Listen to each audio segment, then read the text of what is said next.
Welcome to our program on Kardec Radio.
Let's close our eyes and open our hearts, feeling the presence of the good spirits here with us in this moment, feeling the presence of our friend Jesus, opening our hearts and feeling his loving presence in us and all around us. We give thanks for this opportunity to be together in this virtual circle, yet all of us have connected hearts as we harmonize with one another in our intention to allow the messages and the learnings of tonight land deeply into our being, to help us on our path of evolution, for our spiritual growth, to help us learn the law of love, and to help us be beacons of light in this time of transformation of this planet. May we be agents for the good, and may we also have inside of us the courage and the strength to apply what we have learned, to take this knowledge and put it into practice, that we not only uplift and transform ourselves, but we provide a bright light of inspiration to all those who observe our own evolution. And we allow our own transformation to become a quiet ministry of love and of light. May the peace of Jesus be with us all as we embark on our journey of learning tonight. Thank you, dear God, for this beautiful opportunity. And may God bless us all. And so it is. Amen. Start. So today we're going to talk a little bit about mediumship. We had talked a little bit before about this topic, and today we're going to bring the perspective of the mediumship being free of charge, right? So the Spiritist view about mediumship and everything that it entails, and what we learn through Spiritism, how to use our mediumship along with Jesus. So if you have any questions, you'll let me know. Okay, I'll be going through the slides for the presentation. If you want to ask something or have any insights or something to add, let me know.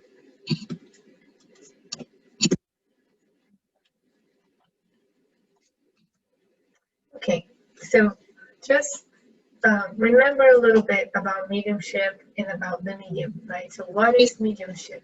So the mediumship is this natural faculty that is inherent to all humans. So we all have a little bit of mediumship, and it allows this relationship between man and spirit, between the incarnated spirits, which we are, right? So we are also spirits, but we are incarnated in this moment, and the discarnate spirits.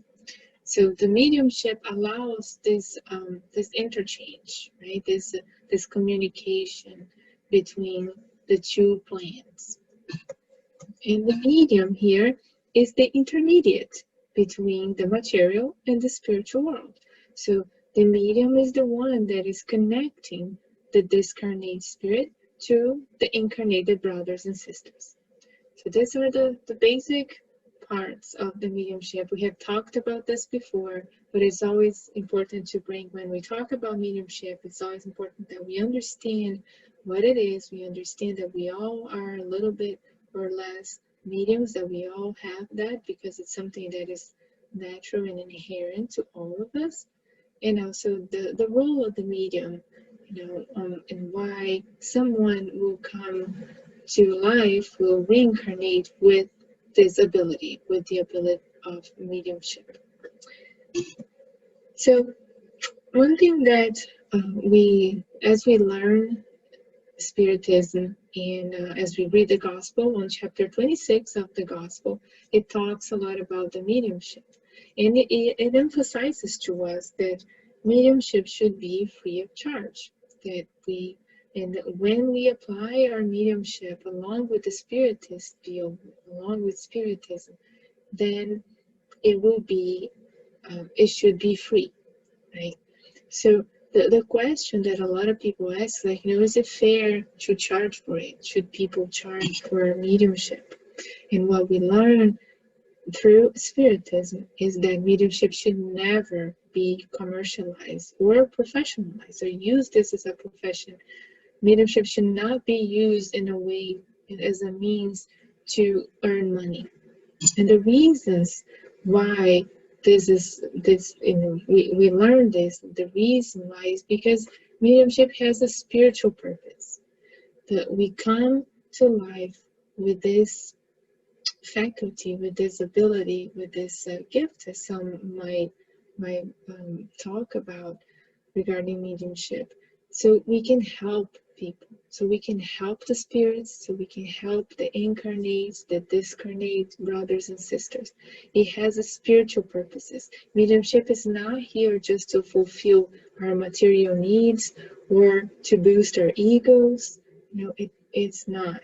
So it has spiritual purposes. There's a divine purpose and a divine meaning behind our mediumship.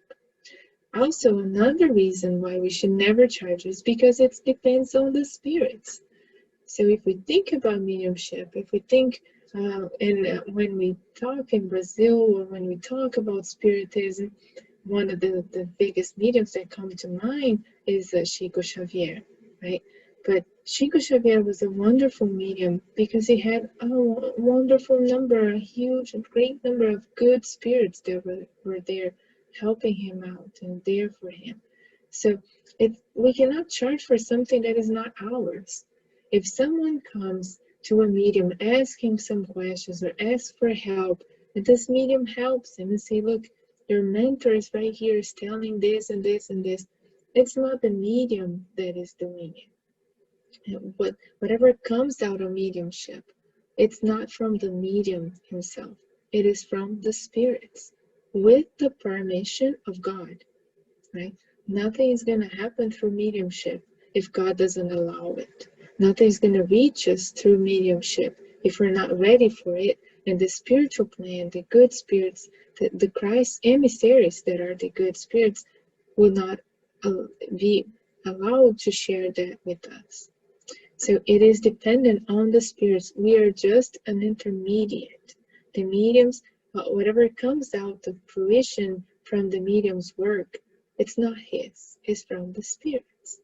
Even that is even like why when Kardec was putting together the Spirit's book and the Spirit's Guide, if you read on the Spirit's book, on the very introduction, it talks about this, that Kardec had to change. His name was not Allan Kardec. He had another name, but the spirits told him that, and he was not the medium per se, but he was the coordinator of all the mediums that were involved in putting together the Spirit's book and all the other books that that Kardec brought to us. But the spirits told him that he should not use his real name, because none of that was none of the books or everything that was created through him was his, and it came from him. And also because the work was not human. The work that was put on the Spirit's book, it came from the spirits. So we have to understand that mediumship is dependent on the spirits. In the same way that we can have it and we can develop and we can use for something good, it can also be taken away. Because if God sees that we're not using it for good purposes, he can, as well like remove that and block that and take it away from us. So mediumship is not dependent on just us. We're part of it, but it comes from the spiritual world. Also, once we start charging for mediumship, then we have no idea what kind of spirits are there helping us out. Helping in quotation marks here. So if you're charging, if you're using that as a means of earning money for your just sole purposes to fulfill your ego and whatever desires, material desires that you have, then you will be attracting inferior spirits by your side. As we have learned through Spiritism, there are spirits around us all the time. We are surrounded by them. They live with us. We might not see them, but they are there. And the spirits that are among us, they can see us. They can see our auras. They can see.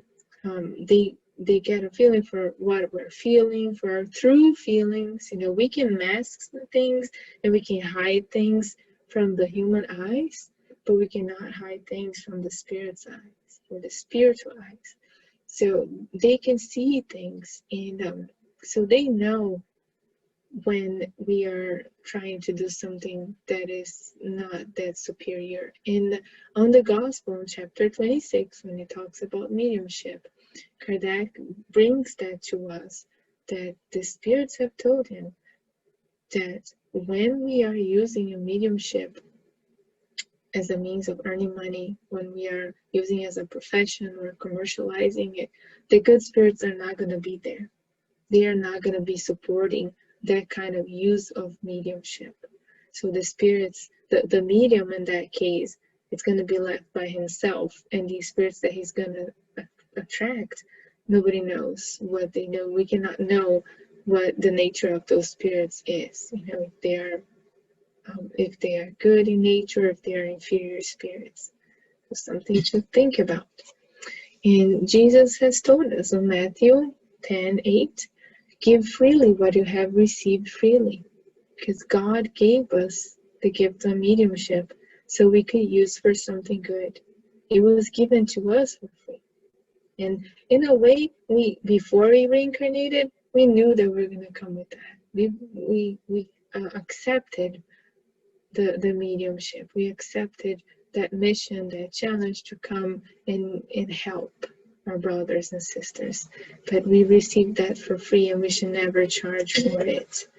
And in the Gospel, in Chapter 26, Kardec tells us that mediumship is something sacred and that must be practiced in a holy and religious manner.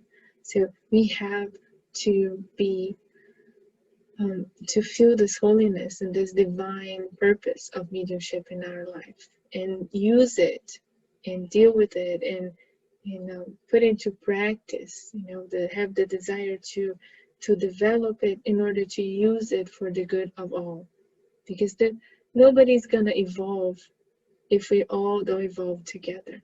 We sometimes think that we come with this mediumship because we need to grow spiritually. We have to evolve.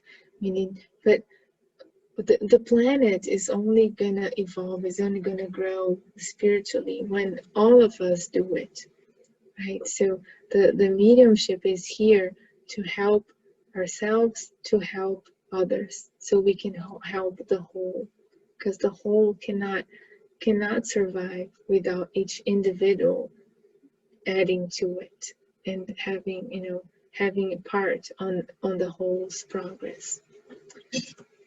So when we talk about when we talk about this mediumship being charged, the first question that people would ask would be like, how about like tarot reading, fortune tellings, consultations, and what is brought to us by Allan Kardec once again is that all of these, they fit in a psychic phenomenon, but they're not in line with the evangelical spiritism.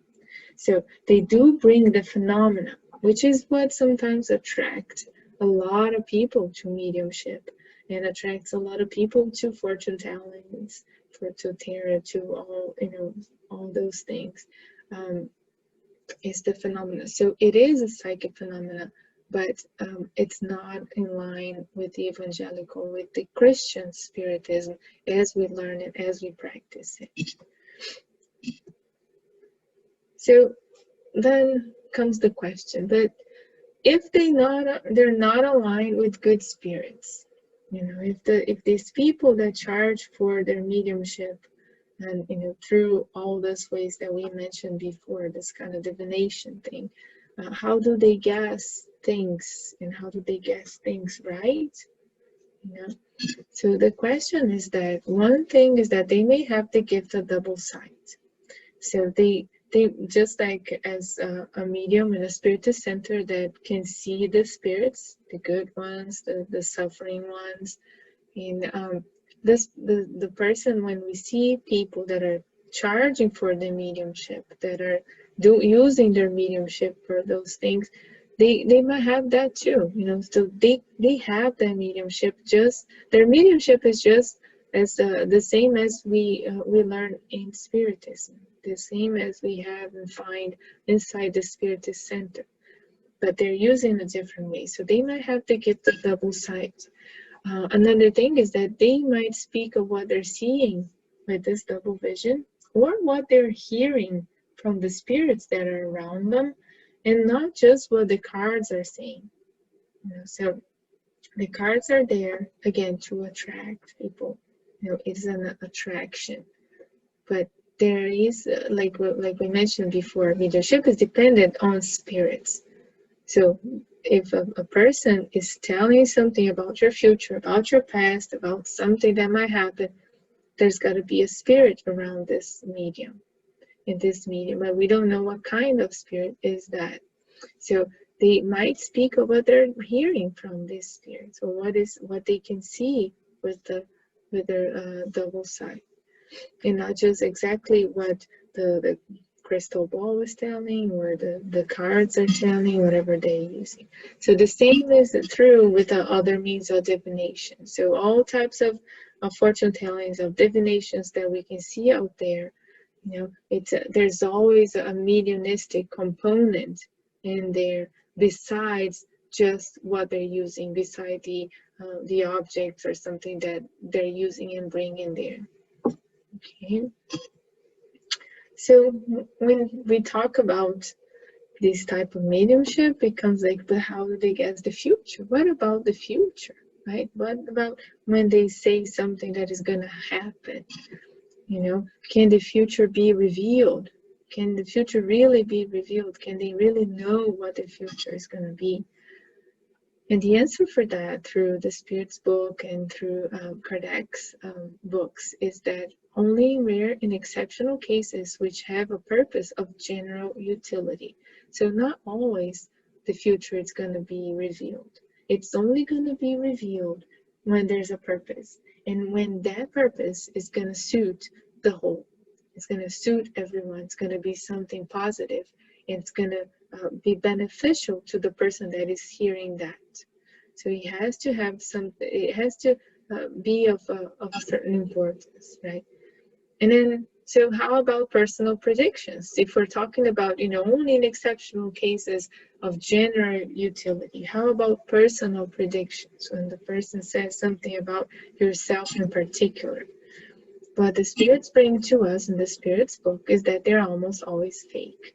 So on chapter 9 of the Spirit's book, there's a whole section that talks about mediumship in this sense. So this is something for us to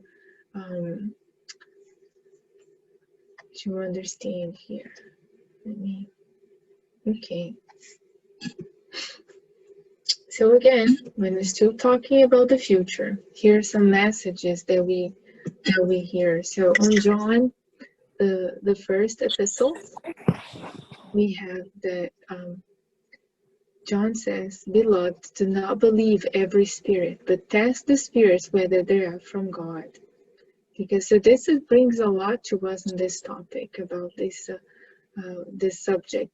Because like we said, if the person is using mediumship in a not so dignified or holy, divine way, as we have talked about, we don't know the kind of spirits that are there with that, beside that person. And so a way to know how the spirits, if the spirit is good or not, is kind of to test them. So John brings that to us. Do not believe every spirit, because we cannot know if they're there to do something good or to cause some harm. To do something good and lead you in a good way, or to deviate you from the good way, the good path. So we must be sure if they're from God or not. And the only way to make sure that, to really truly know that the spirit that is there is a good one, is when you're using your mediumship in a divine way, in the way that it was meant to be used. And Emmanuel brings to us that the Christian should seek the enlightenment of himself by faith. So we should seek that enlightenment through faith, without concerning events that have gone or will come. So we should not be worrying about things on the past, and not either on things that are still to come in our future. We should look at what we're going through now, and we should we should strengthen our faith. And that is going to help us to go through whatever comes in the future. Not try to find someone that's going to tell us what is going to happen in the future, and then so we can be prepared for it. This is something for us to really understand and think. And the like a very important point of this topic is understanding that mediumship is a divine gift and was meant to help us, to help the individual, to help the whole, to help all those that are around. It's a means to construct and elevate all of those that are involved in this mediumship. So then how about services that are offered? So people might offer services like, the psychic might say, I can help you find the love of your life. I can help you bring your loved one close to you. I can help you kind of push away someone that you do not want to be close to you. There are services sometimes that are offered.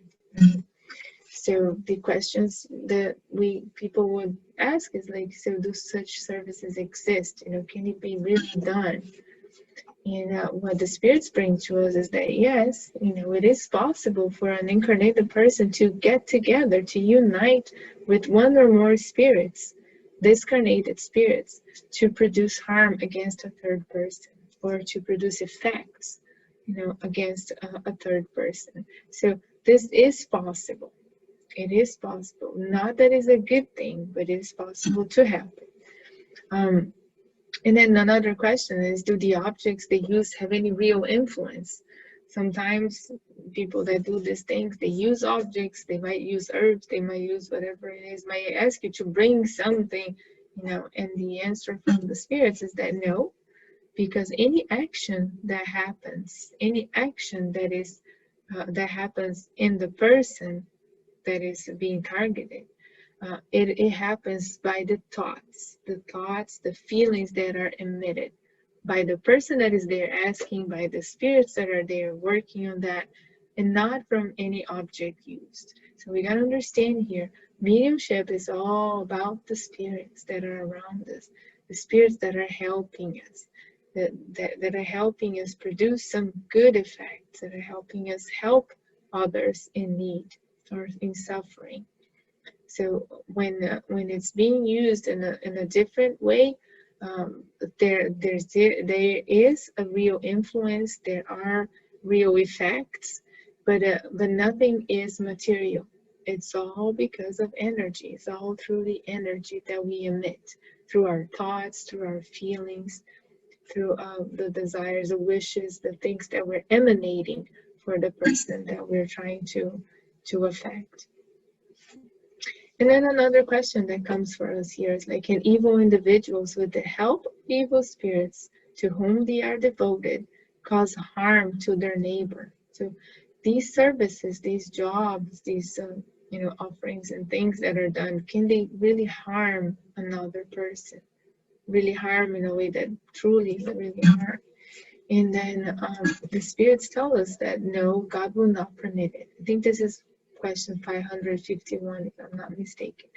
That the answer is quite clear.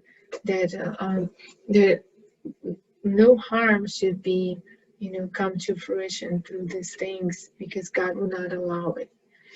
But then we gotta understand a little bit more, because then the question is, then how do these things work? Because a lot of times they do work.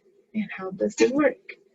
So we got to understand here, one more time, as we talked about it, that the law that rules the spirits, that rules us all, the relationship of all beings, is that one of affinity. So what comes for us is that moral imperfections will always attract lower influences. And vigilance always opens doors and facilitates the tune and the approximation of obsessors. So if something works, if one of these jobs work on another person, is because that person is vibrating as low as the spirit that is trying to get together with it. As the person might be in a lower vibration, low enough that an inferior spirit can come and actually do some harm. So the harm here will be through the thoughts, because remember, the actions that are done are through the thoughts and the feelings with that, whatever that we emit. So moral imperfections and invigilance. So those two things is something that we all have. We all have some moral imperfections of some sort, and we are not always vigilant, right? We're not always like praying and watching, right? So we have to be, this is something for us to bring to ourselves and think, okay, am I praying, am I watching how my vibration is? Am I taking care of looking at myself and seeing my moral vices, my moral imperfections, and putting effort to correct those? Right? Something for us to evaluate inside ourselves. So what happens in those cases when the spirits really go and some of these services or these jobs really go and get to a person? So imagine what happened in a case. Let's rewind here. What happens in a case if so a person goes to a psychic, asks for something to be done, and then the other person is going to receive any of those influences. So what happened in this case is that first there is an approximation of the inferior spirit to that incarnated person. And that inferior spirit, and that spirit that is there helping with these this negative influence, is first going to observe and see where, where are the open spaces that you can get to that person, right? Then he's gonna find mental vibrations that have affinity with the lower purposes that he wants to use and apply in there. Once he finds that, so if he's trying to, if they're trying to harm a person, and harm in not in a physical way, but you know, like imbalance or bring disequilibrium to someone, then the spirits might, the lower, the inferior spirit will notice, you know, where this incarnate person has any moral vices, where is he always thinking negatively, let's put that way. The person is always negative, always a pessimistic. So he will find mental vibrations that will have affinity with the lower purposes that he's there to act upon. So there will be a fluidic involvement, because as we learn through Spiritism, we all, it's all energy, and we are surrounded by this universal fluid. So there will be a fluidic involvement of the spirit and the incarnate. Then here it says hypnosis, because then the spirit might be able to exert some influence on the incarnated person, right? And then an incursion in the victim's mind, so bringing suggestion, you know, suggesting thoughts that to accompany their concerns, fears, strains in a constant beat. So this is the thing that will generate some sort of obsessive process here. And so the spirit is gonna find these openings in the person's vibration. It's gonna observe and find, what does this person fear? What is something that ways in that we can kind of put this person down. So I hope this makes sense to you guys. If you have any questions, please let me know. So this is how, you know, the influence happens, and it kind of ends up being an obsessive process. It can lead to an obsession. So with all that said, the next question is, will the target person be affected?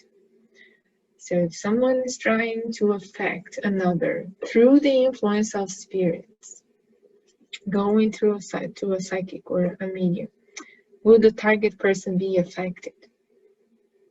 So think a little bit about it. What do you think?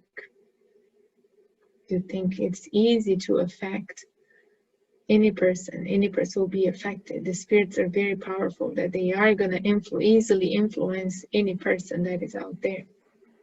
It depends. Only those who have the weakness in that propensity on a specific area. Very good. Yes. So the message will get to the recipient, but he's not obligated to accept it. So it's like a present, right? So something brings you something. If you like it, oh, would you like this? You know, oh yeah, I'll love it. Oh no, thank you. No. So the message will get to that person, but it doesn't mean necessarily that that person is going to be affected by it. And what is if it's me? Right? The next question is like, oh my gosh, what is, you know, this happens to me? What if someone's trying, how do I protect myself? How do I neutralize these effects? How do I neutralize these energies that might be coming my way? So with prayer? The what? With prayer? Mm-hmm. Yes. Very good, Natalia. Yes. So, you know, eliminating first of all the moral imperfections in ourselves. So the way that this influence is not gonna suit us, not gonna affect us, is that we are trying our best to take care of ourselves. We're looking at ourselves. We should not worry about what is coming from the outside. We tend to worry so much about our outward appearances, what is coming to us, what people are saying of us, or talking about us, or, you know, trying to get to us, and we forget to look inside. Forget what is coming from the outside, what is coming from inside, what is coming out of you, right? So eliminating the moral imperfections in ourselves is the first the first step. Right? So if the person does not cultivate the good in herself first, she will not have strength to repel the disturbing effects. So if the person doesn't cultivate good habits, good prayer, if the person is not leading a straight life, then she's not going to have strength to repel any of these influences. Right? And that's in the Spirit's book again. And then, as our friend Natalia mentioned, Emmanuel also brings that to us. The practice of good, prayer, and faith in God repels the influence of lower spirits. So I'm going to read this again. The practice of good, of prayer, of faith in God repels the influence of lower spirits. Emmanuel brings this to us, not just in a case such as the one that we're talking, not just in the scenario that we're bringing tonight with this, this type of use of mediumship, but in everything, right? If we're practicing good, if we're praying, if we have our faith and we are trying our best and work inside ourselves to strengthen that faith each and every day, there will be no doors opened for lower spirits, for any lower influence, be that of incarnate or discarnate. It's what they say. If you're happy with yourself, if you're doing things right, if your conscience is clean about your actions, your thoughts, then nobody's gonna affect you. Nothing from the outside is gonna affect you. So the way that we can protect ourselves from any type of influence from lower spirits or whatever comes to us is that we have to look inside ourselves, do that inner reformation that Spiritism so calls us to. As we read the Gospel, as we study Spiritism, it's always bringing us this message. Right? It's always, Jesus brings us this message all the time. Watch and pray. We gotta look inside of ourselves. Someone wanna say something?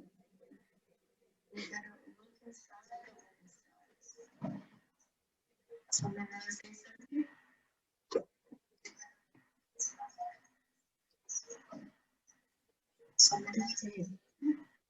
I can't understand. I don't know if you guys are saying something or not. Yeah, I can't understand either. Okay. So here are some of the books that have these passages and these questions as well. So practicing good, praying, and strengthening our faith in God is going to be the protection that we need for any kind of influence, whatever it may come or whoever it may come from.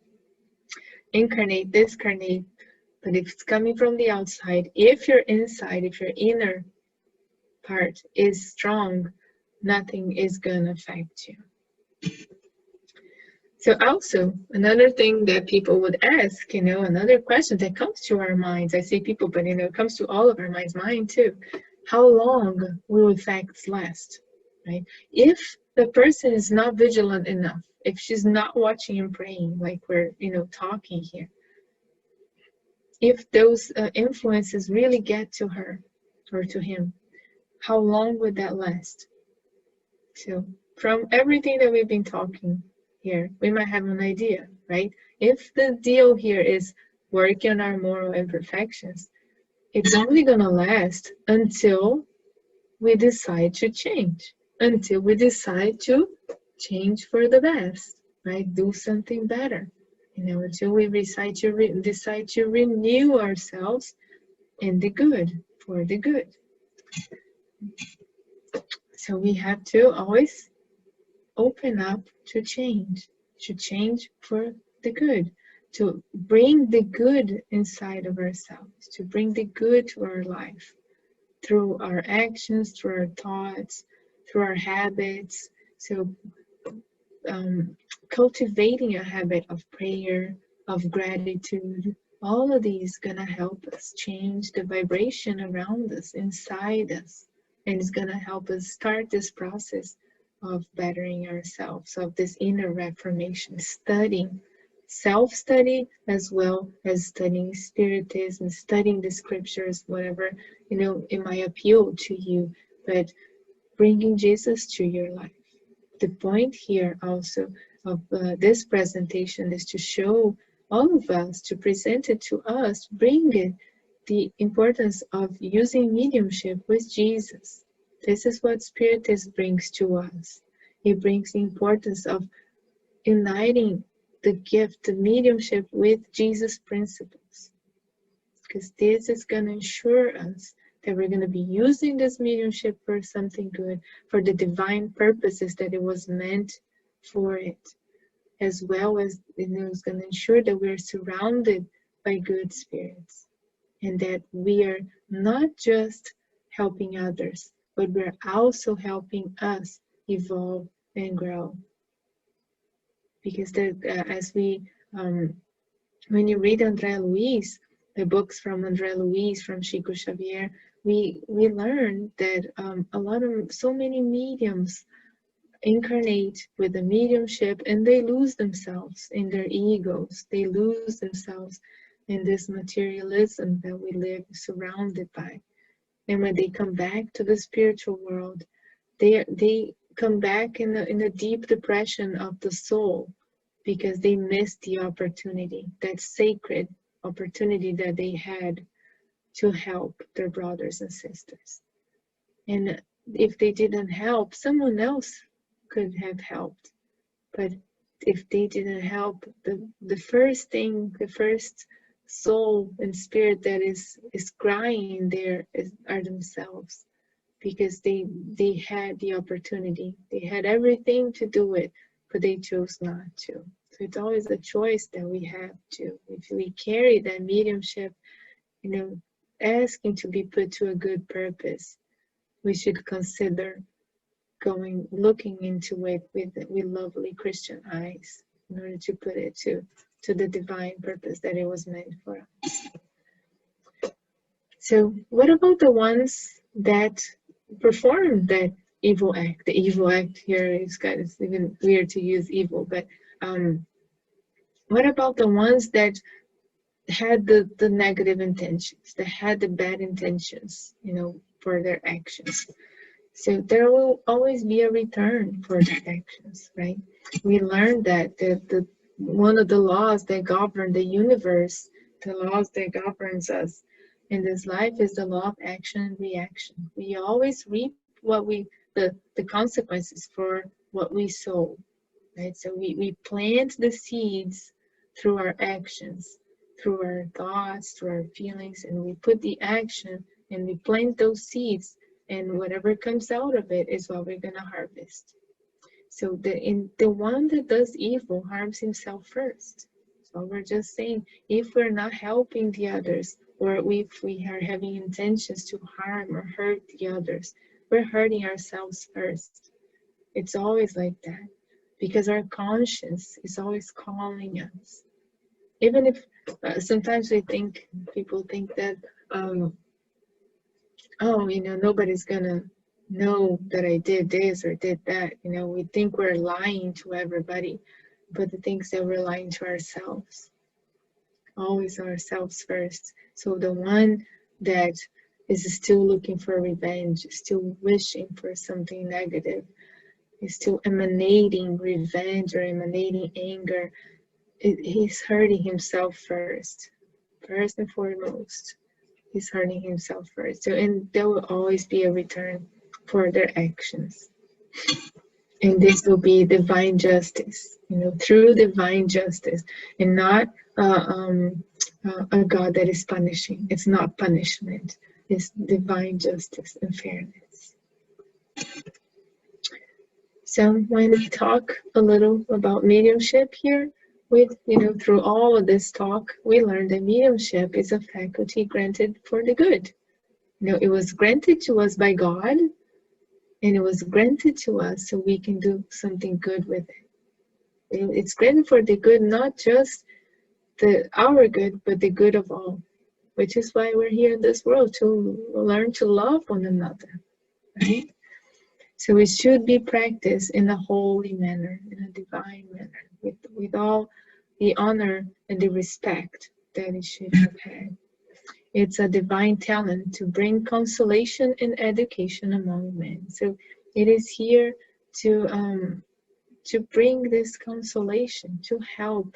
And when we think about this, we think about Chico Xavier, and we see here on this picture Emmanuel and Chico Xavier, and how much consolation Chico was able to bring to so many people, to so, not just the incarnate, but the discarnate as well. He also brought a lot of education through his books, his psychographs. And Emmanuel was one of the spirits that contributed with Chico in this education, in these consolations through his messages, through his beautiful books. And we see here that everything that Chico did was work from the spirits. It was always a very wonderful, beautiful collaboration. That's why Chico Xavier never charged for his books, because it was never his books. It was a collaboration. He was the medium, the intermediate there. He was there to help out, to do the good, along with the spiritual world. And this is from Emmanuel, all of these. And this slide comes from Emmanuel, from the book Consolador. So this is what I had today regarding mediumship, regarding the, should we charge it or not charge it, why we don't charge.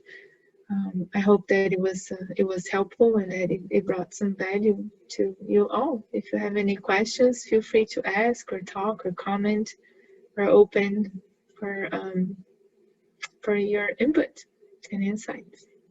Thank you so much for listening.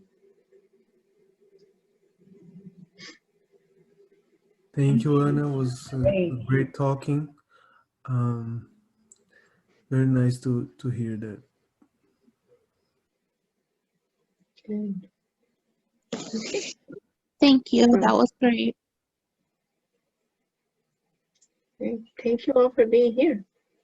So let's prepare ourselves for the passes. I was going to, ask you all to please get some water, find yourselves in a comfortable position, and so we can begin. And Andiara will guide the passes tonight. Let us now take a moment for a meditation to calm down and go inside ourselves, to receive the blessings of the passes. Place a jar of water close to you for you and your family. This water will be magnetized and blessed by the good spirits. We begin the pass by breathing slowly and deeply, relaxing body and mind.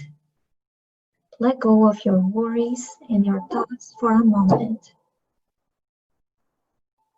We raise our thoughts to Jesus by tuning in with the good spiritual friends. Let's put ourselves in prayer.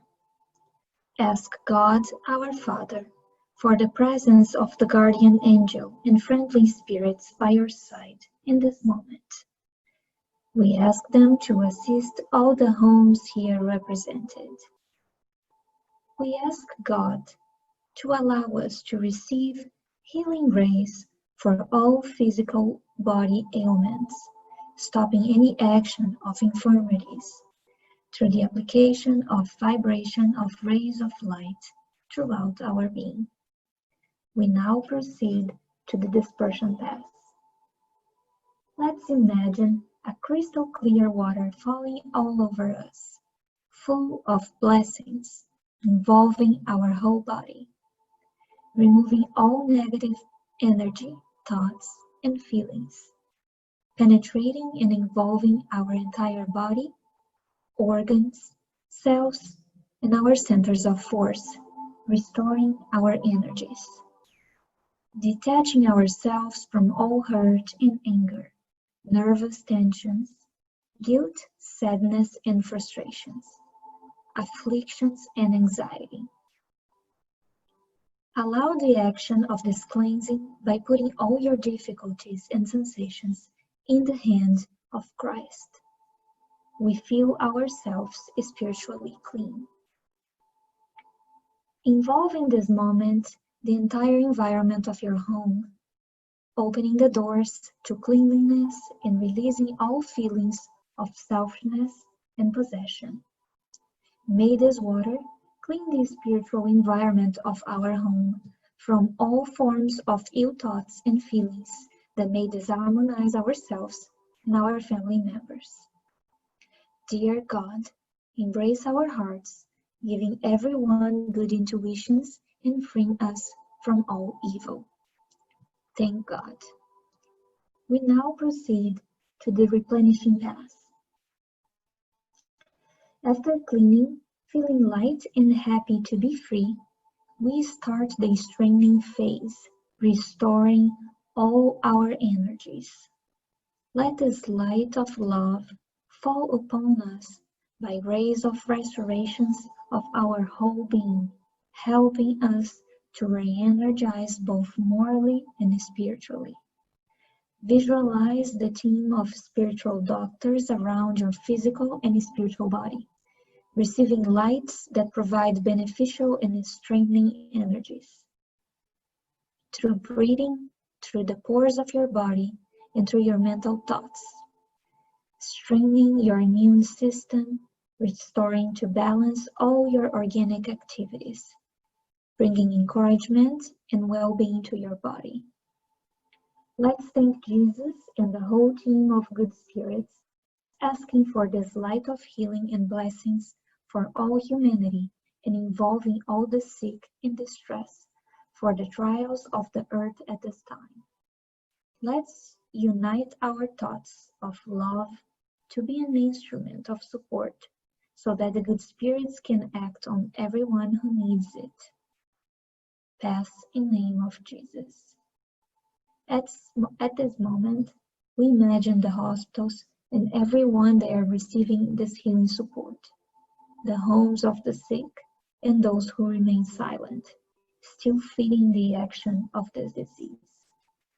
We know that God acts in all of us. May His will be done. May the water that we set in our table now be blessed by the hands of our good spiritual brothers, workers of Christ, bringing all benefits to our spiritual and physical bodies. Thank you, God. Let's, in this moment, thank the group of spiritual friends, thank our mentors, and just ask God to provide us guidance, to provide us in strength, so we can live our lives, always seeking to be the best, the better version of ourselves, seeking our inner reformation, doing good to our brothers and sisters,